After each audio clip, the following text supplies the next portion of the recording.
আগে ভিডিওটা দেখে নিন, তারপর বিচার করবেন। আমাৰ অসমৰে কিছুমান মানুহে ফেচবুক ছ'চিয়েল মিডিয়াত পাকিস্তানৰ ফেভাৰত লিখে, পাকিস্তান জিন্দাবাদ লিখে। আমি তেওঁলোকক এৰেষ্ট কৰিছোঁ আৰু লগতে মই এইটোও কৈছোঁ যে যদি ভৱিষ্যতে পাকিস্তানৰ ছাপৰ্টত লিখি থাকে সিহঁতৰ ঠেংবিলাকো ভাঙি দিয়া হ'ব, যাতে কেতিয়াও ভাৰতৰ নিমখ খাই পাকিস্তানৰ গুণগান গাব নোৱাৰে। গুণ গাব লাগে নেকি ভাৰতৰ নিমখ খাই? আসামের মুখ্যমন্ত্রী হিমন্ত বিশ্ব শর্মা তিনি আসামিজ ভাষায় কি বলছেন জানেন? উনি বলছেন যে আসামে পাকিস্তান জিন্দাবাদ বলা তাদেরকে জেলে পাঠানো হয়েছে।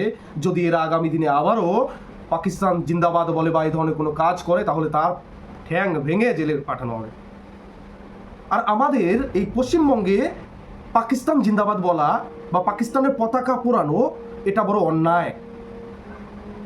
আমাদের পশ্চিমবঙ্গের পুলিশ এই পাকিস্তানের পতাকা যদি কোনো রাষ্ট্রবাদীরা পোড়ায় তাহলে এই পুলিশরা বাধা দেয়, বলে সেন্সিটিভ ইস্যু হয়ে যাবে, এটা সেন্সিটিভ এলাকা। যদি কোথাও এই পাকিস্তানের পতাকা রাস্তায় চিপকানোর চেষ্টা করে তাহলে এই পশ্চিমবঙ্গের পুলিশ বাধা দেয়। যদি এই পাকিস্তানের পতাকা কোনো পশ্চিমবঙ্গের কোনো বাথরুমে পাবলিক টয়লেটে যদি লাগানো হয় তাহলে পুলিশ বাধা দেয়। ভারতীয় আইনে কোথাও লেখা নেই যে পাকিস্তানের পতাকা পোড়ালে তার জন্য কোনো দণ্ডনীয় অপরাধ আছে, কোথাও লেখা নেই। তাহলে পশ্চিমবঙ্গের সরকারি পুলিশ কেন বাধা দিচ্ছে? কোথাও পাকিস্তান বা বাংলাদেশকে খুশি করার জন্য তো না। কেন এখনো পর্যন্ত দিদির সরকার এর বিরুদ্ধে কোনো স্টেপ নিচ্ছে না? কেন কোনো আইনি ব্যবস্থা নিল না? সে বিষয়টা তো আমাদের জানবার আছে। আমরা পশ্চিমবঙ্গবাসী বা আমরা ভারতবাসী সম্পূর্ণভাবে আমরা এটা জানি যে পাকিস্তান আমাদের চিরশত্রু, যারা আমাদের দেশের সেনাবাহিনীদেরকে নিরন্তর মারে, যারা আমাদের সেনাবাহিনীদেরকে মেরে আমাদের ভারতীয়দের কোল খালি করে। তাহলে আমরা পাকিস্তানের বিরুদ্ধে কথা বলবো না, তা কারা বলবে? ভারতীয় তৃণমূলদের কাছে আমি একটা বিষয় জানতে চাই যে এই যে ঘটনাগুলো ঘটছে এটার কি আপনারা সমর্থন করছেন?